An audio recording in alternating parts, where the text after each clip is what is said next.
दोस्तों, JD Vance और उनकी पत्नी उषा वैंस भारत के अंदर हैं। हम लोग उनको वो भारत दिखाना चाहते हैं जो वो देखना नहीं चाहते हैं, और हमने उनको वो भारत दिखाया है जो कि वाकई में उनको देखना चाहिए था। दोनों बातों में थोड़ा सा कॉन्ट्रडिक्शन है। आपको लग रहा होगा ये तो विरोधाभास है। आखिरकार हम लोग किस भारत को छिपाना चाहते हैं और किस भारत को दिखाना चाहते हैं। हम लोग बात करेंगे ट्रेड एग्रीमेंट के बारे में, लेकिन सबसे पहले यहां पर देखिए, 4 दिवसीय दौरे पर है जेडी वैंस और उनकी पत्नी उषा वैंस भारत के अंदर, और खास तौर पर वो जयपुर के अंदर आएंगी।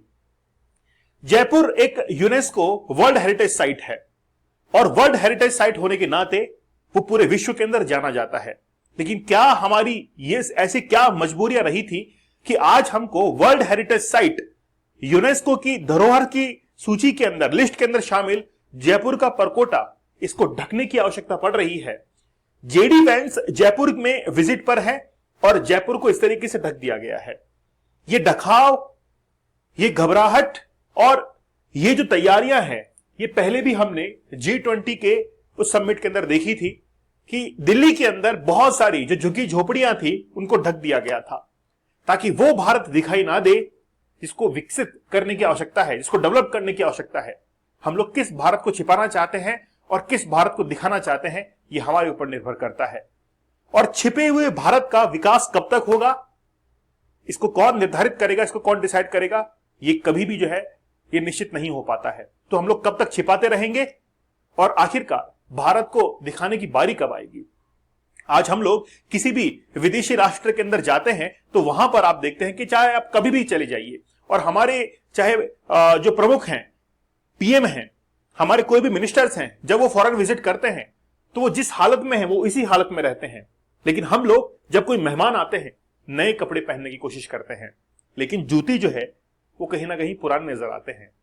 चलिए बात करते हैं हम लोग कि जेडी वैंस जो है अभी भारत के अंदर है और 4 दिवसीय दौरे पर है, और उनके आने के लिए हम लोग वेलकम कर रहे हैं। लेकिन बात है ट्रेड को लेकर, ट्रेड डील हम लोग उनके साथ में करना चाहते हैं। रिसेंटली आप लोग को पता होगा कि 2 अप्रैल से, मतलब 1 अप्रैल को तो जो है बेवकूफ, मतलब माफ कीजिएगा, अप्रैल फूल नहीं बनाया गया, 2 अप्रैल को बनाया गया इस बार। तो 2 अप्रैल से टैरिफ जो है वो अमेरिका ने सभी देशों के ऊपर लगाए। जैसे ही सभी देशों ने यानी कि जो शेयर मार्केट था वो डाउनफॉल की तरफ आया, और उसके बाद में सभी देशों के कहने पर टैरिफ जो है वो 90 डेज के लिए उसको सस्पेंड कर दिया गया। लेकिन वो जो सस्पेंशन था वो चाइना के लिए नहीं था, तो चाइना के लिए अभी भी ट्रेड वॉर जो है वो चल रहा है, और 245% के आसपास वहां पर टैरिफ लगा दिया गया है। अमेरिका ये कोशिश कर रहा था कि जितना भी लैंड एरिया है उसको तो कवर कर रहे थे ट्रेड के अंदर, लेकिन अब रिसेंटली पता चल रहा है कि ओशियनिक जितनी भी एक्टिविटीज हो रही हैं, जितना भी ट्रेड हो रहा है, उसको लेकर भी अमेरिका अब टैरिफ लगाने को पूरी तरीके से तैयार है। अब ट्रेड वॉर जो चल रहा है वो चाइना के साथ में चल रहा है। 90 डेज के लिए सभी देशों के लिए सस्पेंड कर दिया गया है। मैं कुछ तस्वीरें आप लोगों को दिखाता हूं। जेडी वैंस अभी भारतीय गलियारे के अंदर हैं 4 दिन के लिए, और उषा वैंस के साथ में वो अभी भारत के अंदर आ चुके हैं। हमने भव्य स्वागत किया है, अश्विनी वैष्णव जो है वो वहां पर पहुंचे थे और इनका वेलकम किया गया है। ठीक है, इनको ऑनर जो है वो दिया है हमने हमारी आर्मी की तरफ से। ठीक है, और जितने भी गन्स वगैरह है वो छुड़ाने की एक परंपरा जो है, यानी कि फायर करने की वो परंपरा जो है वो हमने निभाई है। ठीक है, इसके साथ में ही जेडी वैंस अकेले नहीं आए हैं, बच्चे भी जो है वो अपने साथ में लेकर आए हैं, और बच्चों की वेशभूषाएं देखकर ये लग रहा है कि ये लड़की बड़ी परेशान हो रही है, गुड़िया बड़ी परेशान हो रही है। यार, कपड़े पहना दिए हैं, बड़ा कंजेस्टेड लग रहा है। हमने कहा है कि भारतीय परंपरा है, थोड़ा सा इसको निभाइए। हमने बहुत कल्चरल डांस वगैरह जो है इनको दिखाए हैं कि देखिए हमारे भारत के अंदर कुछ इस तरह का कल्चर है, और बहुत अच्छी बात है। बड़ा वार्म वेलकम जो है वो हो रहा है। ये जो है वो अक्षरधाम मंदिर आप लोग देख सकते हैं, दिल्ली के अंदर है, वहां पर भी इनको विजिट करवाया गया है। साथ ही के अंदर आप लोग देख सकते हैं किस तरीके से वो विजिट कर रहे हैं, और तस्वीरें देखिए आप लोग, लुत्फ उठाइए उनका। जेडी वैंस के साथ में मुलाकात हो रही है, उनकी मोहतरमा जो है उनके साथ में मुलाकात हो रही है, और वो आंध्र प्रदेश से बिलोंग करती हैं, इंडियन ओरिजिन की हैं, और हम लोग ये कह सकते हैं कि ठीक है, जमाई राजा जो है वो कहां पर आए हैं, वो हमारे देश के अंदर आए हैं। ठीक है, तो परिवार के संग आए हैं, और परिवार जो है उनके साथ मोदी जो है वो अच्छे से बातचीत कर रहे हैं, है ना। चलिए, बहुत अच्छी बात है। साथ में बच्चे खेल रहे हैं यहाँ पर, है ना, और पीएम वगैरह सब इधर बैठे हुए हैं, बच्चे उधर अखेलियां कर रहे हैं। बहुत अच्छी बात है, बहुत अच्छी बात है। और फिर देखिए आप लोग, यहाँ पर जैसे मोर पंख जो होता है, इसको हम लोग बचपन में किताब में रखा करते थे और कहते थे कि ये एक का दो हो जाएगा, दुगना हो जाएगा, है ना। तो यही मोरपंख जो है इन बच्चों को दिए गए हैं, बच्चे पीएम हाउस के अंदर वहां पर बैठकर खेल रहे हैं। अच्छा, बातचीत करते हैं हम लोग अब इस टॉपिक के ऊपर। रिसेंटली आसियान कंट्रीज ने यह कहा था कि हम लोग जितने भी यानी कि टैरिफ जो हमारे ऊपर लगाए गए हैं उसके खिलाफ अब हम लोग मिलकर कदम उठाएंगे, आसियान कंट्रीज ने कहा था। और उसी बात को बैलेंस करने के लिए आज यूएस के वाइस प्रेसिडेंट इंडिया के अंदर हैं। टैरिफ जो लगाया गया है वो इंडिया के लिए सस्पेंड कर दिया गया है, बहुत सारे कंट्रीज के लिए सस्पेंड कर दिया गया है, लेकिन अब जो ट्रेड वॉर है वो चाइना के साथ में है। आज यूएसए को यह पता है कि अगर साउथ एशिया को या साउथ ईस्टर्न जो एशियन नेशंस हैं, अगर उनको कहीं ना कहीं प्रेशराइज करना है तो इंडिया की हेल्प लेनी पड़ेगी। आज इंडिया ज्योग्राफिकली तो बहुत अच्छी अपनी प्रेजेंस रखता ही है, साथ ही के अंदर जियोपॉलिटिक्स जो है वो काफी मजबूत है। अमेरिका एक ऐसा शतरंज के मोहरे की तलाश कर रहा है जो कि वो शतरंज का मोहरा चाइना को तो बीट करे ही, साथ ही में साउथ एशिया और साउथ ईस्टर्न जो एशियन नेशंस हैं उनको भी वो प्रेशराइज करके रखे, और वो है इंडिया। इंडियन ओशियन को टच करता है जहां से ट्रेड होता है, और उसी ट्रेड का और खास तौर पर साउथ चाइना सी में पहुंचने का रूट जो है वो इंडिया के थ्रू ही जाएगा, इंडियन ओशियन के थ्रू जाएगा अमेरिका का। हां, पैसिफिक ओशन से भी वो आ सकता है, लेकिन जब तक इंडिया अमेरिका का साथ नहीं देगा वो साउथ चाइना सी के अंदर भी अपनी हलचल जो है वो करता रहेगा। तो चाइना के साथ में जितना भी उठापटक है वो साउथ चाइना सी के अंदर, जब भी अमेरिका वहां पर होगा तो इंडिया की हेल्प वहां पर चाहेगा। ठीक है, अब देखिए, in negotiations toward a India US bilateral trade pact forming it as a new and modern trade agreement. हम लोग चाहते हैं कि अमेरिका के साथ में नए ट्रेड एग्रीमेंट्स करें, और अमेरिका भी यही चाहता है। हम लोग एकमात्र देश अमेरिका है जिसके साथ में ट्रेड सरप्लस के अंदर है। हमारा जितना भी व्यापार होता है अमेरिका के साथ में, हम लोग ट्रेड सरप्लस में है, मतलब हम लोग एक्सपोर्ट ज्यादा करते हैं, इंपोर्ट कम करते हैं, और यही हमारी खास बात है। खास तौर पर केवल और केवल अमेरिका ऐसा देश है जिसके साथ में हम लोग इस तरीके का ये पूरा जो कार्यक्रम है व्यापार का वो चल रहा है। अब एक्चुअली में 23 अप्रैल को वो आ चुके हैं और भारत के अंदर वो विजिट करेंगे। ठीक है, अब बात यह है कि हम लोग किन फील्ड के अंदर बातचीत होगी, टैरिफ्स को लेकर, नॉन टैरिफ्स बैरियर्स को लेकर, सर्विसेज को लेकर जो है हम लोग आज अमेरिका के साथ में बातचीत करने वाले हैं। Besides the trade agreement, the Indian statement also noted continued effort towards enhancing corporation in energy. हम लोग ऊर्जा के क्षेत्र में जो है अमेरिका की हेल्प चाहते हैं। एनर्जी सेक्टर के अंदर आप लोगों को पता होगा कि हमने रशिया से क्रूड ऑयल जो है वो लिया था। रशिया ने कहा कि आप जब पेमेंट करें तो हमको चाहे रुपीस के अंदर पेमेंट कर दीजिए या इसको होल्डिंग पर रख लीजिए, हमको पेमेंट की भी जरूरत नहीं है।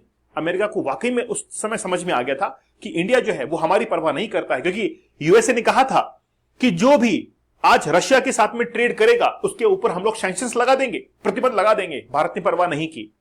भारत ने परवाह ना करते हुए रशिया के साथ में वो ऑयल को परचेज किया, क्रूड ऑयल को इंपोर्ट किया, और हमने फिर उसको रिफाइन किया रिलायंस के थ्रू और उसको यूरोप के अंदर एक्सपोर्ट कर दिया। जबकि वही जो ऑयल था वो रशिया से यूरोपियन कंट्रीज में एक्सपोर्ट तो होता था, लेकिन यूक्रेन वॉर के चलते वो एक्सपोर्ट बंद हुआ। फिर इंडिया के रास्ते वो कहां पर पहुंचा, यूरोप के अंदर पहुंचा, और हमको उसका फायदा मिला। हम लोग चाहते हैं कि व्यापार में हमको फायदा मिले, इसको बिजनेस कहते हैं। जियोपॉलिटिक्स के अंदर हमेशा खुद को साबित करना और खुद को अस्तित्व में बनाए रखना ये बहुत मुश्किल खेल होता है, और भारत ने ये बहुत अच्छे से निभा दिया और एनर्जी सेक्टर जो है उसमें अपने आप को प्रूव कर दिया। डिफेंस सेक्टर की हम लोग बात करें, रिसेंटली आप देखिए हमने डिफेंस इक्विपमेंट जितने भी आज अभी हम लोग डील्स वगैरह कर रहे हैं उसमें सबसे ज्यादा डील जो है इजराइल या अमेरिका के साथ में हो रही है।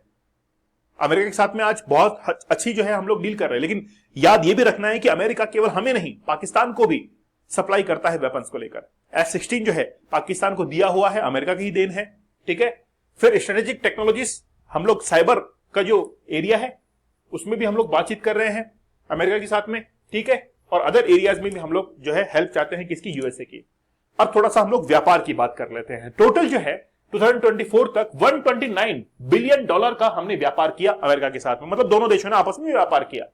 अगर हम लोग बात करें यूएस गुड्स जो एक्सपोर्ट किया, यूएस ने अमेरिका ने भारत के अंदर भेजा, उनकी कुल कीमत थी $41.8 बिलियन। ठीक है, जबकि अगले ही वर्ष मतलब 2023 की मुकाबले 2024 के अंदर 3.4% का इजाफा भी हमको देखने को मिला। मतलब हर ईयर जो है वो हमको यहां पर इजाफा देखने को मिल रहा है। फिर अगर यूएस गुड्स इंपोर्ट्स की बात करें इंपोर्ट्स की बात करें तो इंपोर्ट जो करता है वो ज्यादा करता है, मतलब यूएस का इंडिया के लिए इंपोर्ट ज्यादा है और एक्सपोर्ट जो है वो क्या है, कम है। तो इंपोर्ट ज्यादा करता है, मतलब हम लोग जो है ट्रेड सरप्लस में जाते हैं। तो 87.4 बिलियन डॉलर जो है वो यूएस का इंपोर्ट है 2024 में, और 2023 के मुकाबले जो है इसके अंदर 4.5% का इजाफा हमको देखने को मिला है। और यही चीज हमको बताती है कि हम लोग ट्रेड सरप्लस के अंदर है अमेरिका के साथ में। आज वो देश जिसके पास में हम लोग गेहूं मांगने के लिए गए थे, हमने कहा था कि हमारे देश के अंदर जो है वो ड्रॉट आ चुका है, हमारे यहां पर जो है गेहूं नहीं है, व्हीट नहीं है, क्या आप हमें देंगे? अमेरिका ने साफ तौर पर इनकार किया था। आज वही देश जो है वो इंडिया के साथ में बड़े अच्छे से व्यापार कर रहा है और वहां के राष्ट्रपति, उपराष्ट्रपति आज भारत के अंदर विजिट कर रहे हैं। खास बात है, अमेरिका को किस बात की चिंता है जिसको लेकर वो भारत में आया है, वो है आसियान कंट्रीज। एक्चुअली में आसियान जो कंट्रीज है, साउथ ईस्टर्न एशियन जो नेशंस हैं, उनको लेकर ही भारत में आज जो है वो आए हैं। क्यों? क्योंकि आसियान कंट्रीज ने कह दिया था कि हम लोग यूएसए का आप साथ नहीं देंगे, यूएस के अगेंस्ट ट्रेड का एक मोर्चा जो है वो खोल देंगे, ताकि एक तो ट्रेड जो है वो बंद हो जाए, साथ ही में हम लोग इसको अपोज भी करेंगे। अमेरिका को यह लग चुका था कि इंडिया वो एक ऐसा देश है जो कि आसियान कंट्रीज को बैलेंस कर सकता है और चाइना को भी जो है वो मुंहतोड़ जवाब दे सकता है। इसलिए आज इंडिया के साथ में इतनी अच्छे से बातचीत की जा रही है, क्योंकि केवल और केवल मुनाफे की बात की जाती है। क्योंकि वो अमेरिका जो है वो एक ऐसा देश है, कैपिटलिस्ट कंट्री है, पूंजीवादी देश है, और पूंजीवादी देशों में हमेशा मुनाफे की बात की जाती है। वो अपना मुनाफा सोचते हैं, हम अपना मुनाफा सोचते हैं। हमने अपने मुनाफे के तहत ट्रेड सरप्लस किया और अब बाजी जो है वो हमारी है। क्यों?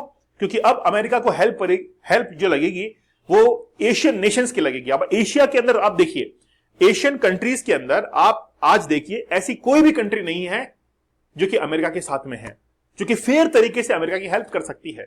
इसीलिए उसको एक जो है वो लगा जियोपॉलिटिक्स के अंदर कि इंडिया की हेल्प से हम लोग एशिया के अंदर अपनी अच्छी प्रेजेंस बना सकते हैं।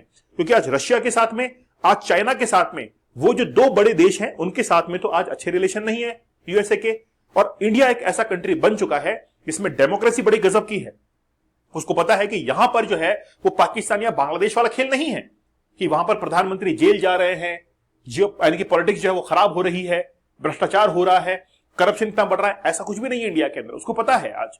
इसीलिए बहुत अच्छा ट्रेड पार्टनर आज इंडिया बन सकता है। तो इसी को लेकर आज जेडी वेंस जो है वो जयपुर में है, और जयपुर यूनेस्को साइट है, लेकिन फिर भी हमने उसको ढक दिया है। आपका क्या विचार है मुझे आप लोग कमेंट सेक्शन में जरूर बताइएगा। दोस्तों, हमारा 75 डेज का हार्ड चैलेंज, ये जो हार्ड चैलेंज है वो आपके लिए लाइफ चेंजिंग एक कोर्स है, ये आपकी जिंदगी बदल देगा। मैं आपसे वादा करता हूं कि 75 टेक्निक्स अगर आपने अपनाई तो आप जिंदगी के अंदर कभी भी इस एडिक्शन की तरफ नहीं जाएंगे। आप एग्जाम को क्रैक करेंगे, आप अपने बिजनेस को बहुत अच्छे से ग्रो करेंगे, मेरा आप लोगों से वादा है। लेकिन एक बार आपको 75 डेज का हार्ड चैलेंज ज्वाइन करना ही होगा, ताकि आप लोगों की लाइफ चेंज करने के लिए, आपके सबकॉन्शियस माइंड को रिवायर, रिप्रोग्राम करने के लिए मैं पूरा प्रयास करूं। तो चलिए मिलते हैं अगले सेशन के अंदर, लेकिन आपके कमेंट का इंतजार रहेगा। तब तक धन्यवाद, थैंक यू, जय हिंद।